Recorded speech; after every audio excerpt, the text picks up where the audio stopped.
पंजाब की वज़ीर आला मोहतरमा मरीम नवाज़ साहबा ने ऐलान किया है कि पंजाब की 65,000 मसाजिद के इमाम साहबान को माहाना 10,000 रुपया वजीफ़ा दिया जाएगा।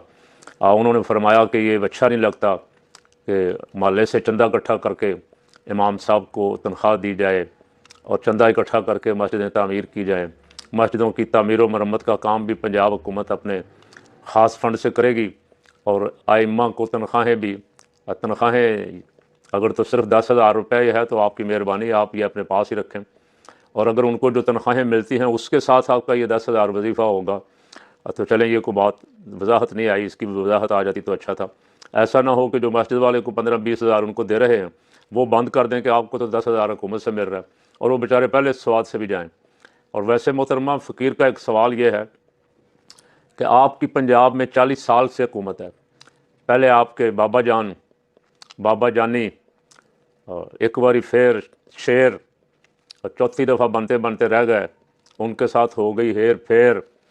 वो पंजाब के वज़ीर आला रहे 85 से 88 तक, फिर 88 से 90 तक, फिर वज़ीर आज़म रहे।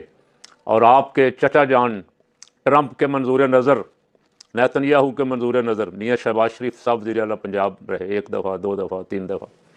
फिर आपके कज़न जनाब हमज़ा शहबाज साहब भी वज़ीर आला रहे और एक आधी दफ़ा दरमियान में वाइन साहब भी वज़ीर आला रहे आपकी तरफ से।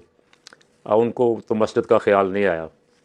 आपको ये मस्जिदों का ख्याल जो आया है, समझा ये जा रहा है कि आपने मस्जिदों पे, मदरसों पे जो ज़्यादती की है, आप उसका इजाला करके मसाजिद वालों को शायद खुश करने की कोशिश कर रही हैं। तो अगर तो ये सारा कुछ भुला दें, ये कत्ल व गारत गरी जो की है आपने वो भी भुला दें, अपनी लाशें भी भुला दें, लब्बैक या रसूलल्लाह के नारे भी बुला दें और 10,000 रुपये पर राज़ी हो जाएं, तो मुझे इनसे ज़्यादा अफसोस और किसी पे नहीं होगा। और अगर इस 10,000 को ये ठोकर मारें और ये कहें कि पहले हमारे शहीद वापस करो, उनकी मैयतें वापस करो, उनका खून बहा दो और उनके कातिल लाओ सरेआम उनको फांसी दो।